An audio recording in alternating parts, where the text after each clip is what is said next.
Hi dears, வணக்கம் and welcome back to our channel Meenas lifestyle. இன்னைக்கு நம்ம சேனல்ல என்ன வீடியோ பார்க்க போறோம்னு பாத்தீங்கன்னா ஒரு 30 பேர் சாப்பிடுற மாதிரி சீரக சம்பா அரிசி வச்சு உதிரி உதிரியா சிக்கன் பிரியாணி எப்படி பண்றது அப்படினு தான் இந்த வீடியோல பார்க்க போறோம். வாங்க வீடியோக்குள்ள போகலாம்.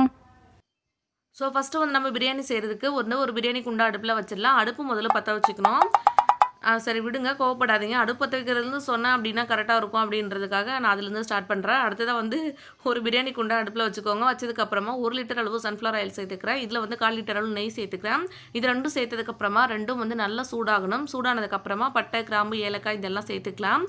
இது எல்லாமே வந்து எவ்வளோ சேர்க்கணும் அப்படின்றது எக்ஸாக்டாக வந்து மெஷர்மெண்ட் வந்து நான் கீழே டிஸ்கிரிப்ஷன் பாக்ஸில் கொடுக்குறேன். அதை பார்த்து நோட் பண்ணிக்கோங்க. அது வந்து நோட் பண்ணுறதுக்கு ரொம்ப ஈஸியாக இருக்கும் அப்படின்றதுக்காக நான் கீழே கொடுத்துருக்கேன். இதெல்லாம் சேர்த்ததுக்கப்புறமா ஃபஸ்ட்டு வந்து இதெல்லாம் நல்லா பொரிஞ்சு வரணும். அது வரைக்கும் வெயிட் பண்ணுங்கள். பிரியாணியை பொறுத்த வரைக்கும் நீங்கள் என்ன பொருள் சேர்க்குறீங்களோ அது வந்து ஒவ்வொன்றும் இண்டிவிஜுவலாக வந்து வதங்கிறதுக்கு டைம் கொடுங்க. நீங்கள் அந்த மாதிரி டைம் எடுத்து வதக்குனீங்க அப்படின்னா தான் பிரியாணி வந்து டேஸ்ட் வந்து சூப்பராக இருக்கும் எப்போதுமே. அதெல்லாம் வந்து நல்லா பொரிஞ்சு வந்ததுக்கப்புறமா கட் பண்ணி வச்சுருக்க ஆனியன் சேர்த்துக்கிறேன். 3 kg அளவு ஆனியன் நல்லா வந்து தின் ஸ்லைஸஸாக கட் பண்ணி வச்சுருக்கோம். அதை வந்து இதில் சேர்த்துக்க போகிறோம். சேர்த்துட்டு இது வந்து நல்லா வதக்கிக்கலாம். இப்போது இது வந்து எண்ணெயில் வந்து நல்லா வதங்கி வரணும். கலர் வந்து சேஞ்ச் ஆகிற அளவுக்கு நல்லா வதங்கி வரணும். அது வரைக்கும் வந்து இதை வதக்கிக்கலாம் இப்போது.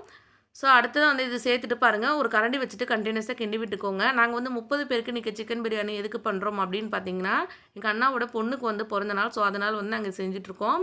நாங்களே தான் வந்து செஞ்சுட்டு இருந்தோம். ரொம்ப வந்து டேஸ்ட்டு சூப்பராக வந்தது. அதனால் இது உங்க கூட ஷேர் பண்ணிட்டேன் அப்படின்னா உங்களுக்கும் யூஸ்ஃபுல்லாக இருக்கும் அப்படின்றதுக்காக தான் இந்த வீடியோ. பாருங்கள், அடுத்ததாக வந்து இந்த ஆனியன் வந்து வதங்குற வரைக்கும் இந்த மாதிரி கிண்டி விட்டுக்கலாம்.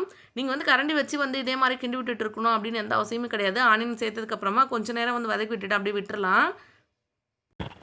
பட் எங்கள் அண்ணனை மாதிரி உங்களுக்கும் வீட்டில் எதுவும் வேலை இல்லை அப்படின்னா நீங்களும் இதே மாதிரி ஒரு பெரிய கரண்டி எடுத்துகிட்டு விடாமல் கண்டினியூஸாக கிண்டி விட்டுட்டே இருங்க.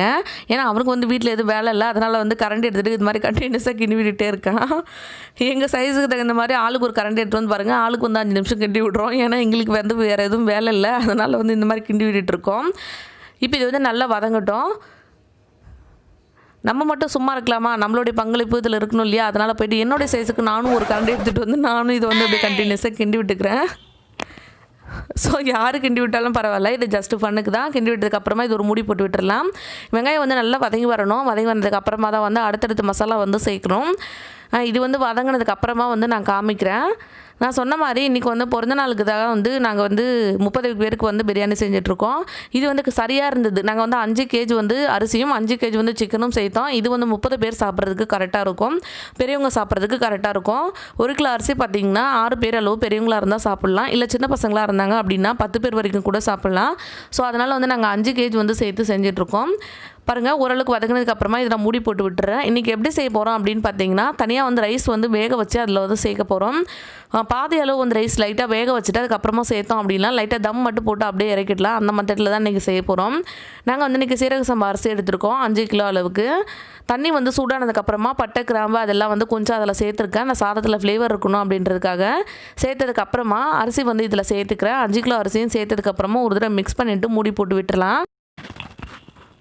இதை வந்து நல்லா மிக்ஸ் பண்ணிவிட்டு இப்போ வந்து நான் மூடி போட்டு விட்டுறேன். நீங்கள் நார்மலாக வீட்டில் வந்து தம் பிரியாணி போடுறீங்க அப்படின்னா கூட அது கூட பட்டை, கிராம்பு எல்லாம் சாதம் வந்து தனியாக சேர்த்துட்டு வேக வச்சுட்டு அதுக்கப்புறம் சேர்த்திங்க அப்படின்னா அதோட ஃப்ளேவர்லாம் வந்து சாதத்தில் சூப்பராக இருக்கும். நம்ம லேயராக போடுறோம் இல்லையா, அந்த மாதிரி போடும்போது ரொம்ப நல்லாயிருக்கும்.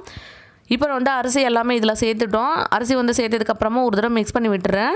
சாதம் வந்து பாதி அளவு மட்டும் வேகணும். வெந்ததுக்கப்புறமா வந்து இது இறக்கி சாதம் வந்து வடித்து எடுத்துக்கலாம்.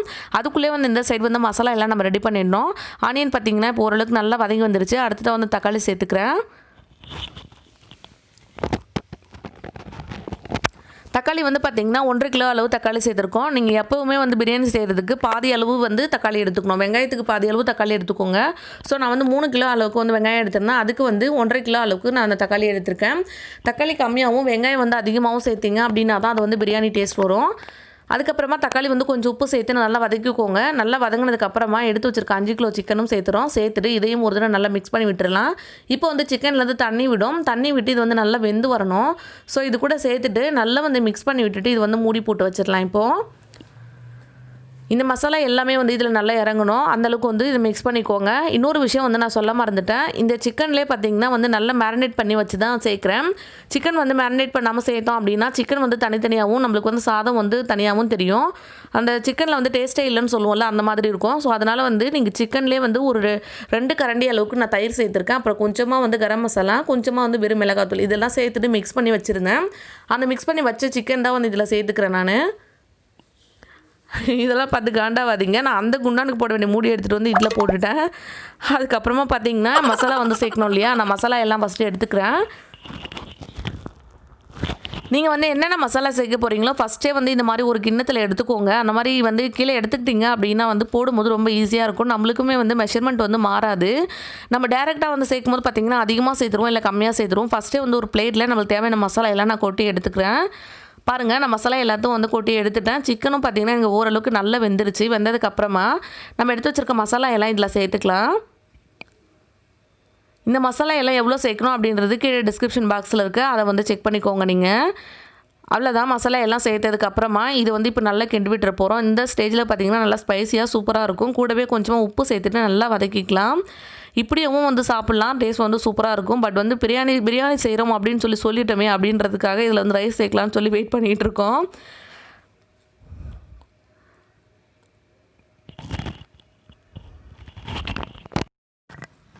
ஸோ மசாலா எல்லாம் சேர்த்து வதக்கினதுக்கப்புறமா இஞ்சி பூண்டு பேஸ்ட்டு சேர்த்துக்கிறோம். என்னடா இந்த ஸ்டேஜில் வந்து இஞ்சி பூண்டு பேஸ்ட்டு சேர்க்குறோம் அப்படின்னு பார்க்காதீங்க. ஃபஸ்ட்டே வந்து நீங்கள் ஆனியன் கூட சேர்த்து வதக்குனீங்க அப்படின்னா எல்லாமே வந்து கடாயில் ஒட்டிக்கும்.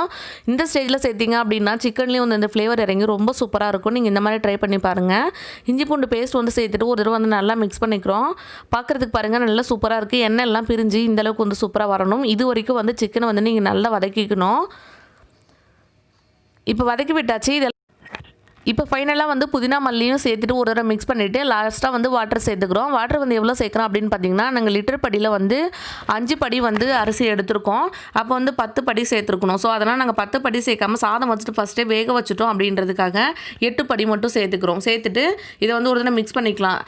புரிகிற மாதிரி சொல்லணும் அப்படின்னு பார்த்தீங்கன்னா, நீங்கள் 5 கப் அளவு அரிசி எடுக்கிறீங்க அப்படின்னா 10 கப் அளவு தண்ணி சேர்க்காதீங்க, 8 கப் அளவு மட்டும் சேர்த்துக்கோங்க. ஏன்னா நம்ம சாதம் வந்து ஃபஸ்ட்டே வேக வச்சுட்டோம். அதனால் வந்து 2 கப் அளவு தண்ணி வந்து நான் கம்மியாக சேர்த்துக்கிறேன். சேர்த்ததுக்கப்புறம் தண்ணி வந்து நல்லா கொதிச்சு வந்ததுக்கப்புறமா இந்த ஸ்டேஜில் நம்ம வேக வச்சு வச்சுருக்கு இல்லையா சாதம், அதை சேர்த்துக்கலாம். சாதம் வந்து ஃபுல்லாக வேகக்கூடாது. அரிசி சேர்த்ததுக்கப்புறமா ஒரு 10 நிமிஷம் தான் வந்து விட்டுறணும். அதுக்கப்புறம் லைட்டாக வெந்திருக்கும். வெந்ததுக்கப்புறமா வந்து இந்த அரிசி வந்து வடிச்சிட்டு எடுத்துக்கலாம். இப்போ வந்து இதில் சேர்த்துட்டு இதை ஃபுல்லாக வந்து இந்த மாதிரி ஸ்ப்ரெட் பண்ணி விட்டுருங்க. கரண்டி போட்டுட்டு இப்போ வந்து ஃபுல்லாக கிண்டக்கூடாது. நம்ம ஆல்ரெடி வேக வச்சுருக்கிறதால ரொம்ப குழஞ்சி போயிடும். ஸோ இந்த மாதிரி வந்து அப்படியே ஃபுல்லாக வந்து தடவி விட்டுட்டு இதை அப்படியே வந்து மூடி போட்டு வைக்க போகிறோம் நம்ம. இந்த ஸ்டேஜில் வந்து உப்பு கரெக்டாக இருக்கா அப்படின்றத மட்டும் ஒரு தடவை வந்து செக் பண்ணிக்கோங்க. செக் பண்ணிக்கிட்டு இப்படியே மூடி போட்டு மூடி வச்சிடலாம். இது மூடி போட்டு வச்சுட்டிங்க அப்படின்னா வந்து சூப்பராக வந்து ரெடி ஆகிடும். அவ்வளோதான், இதுக்கு மேலே எதுவுமே பண்ண தேவையில்ல. மூடி போட்டு வச்சுட்டு கடைசியாக பார்த்திங்கன்னா தண்ணி வந்து குறைஞ்சதுக்கப்புறமா வந்து இது அப்படியே வந்து தம் போட்டு விட்டுறேன்.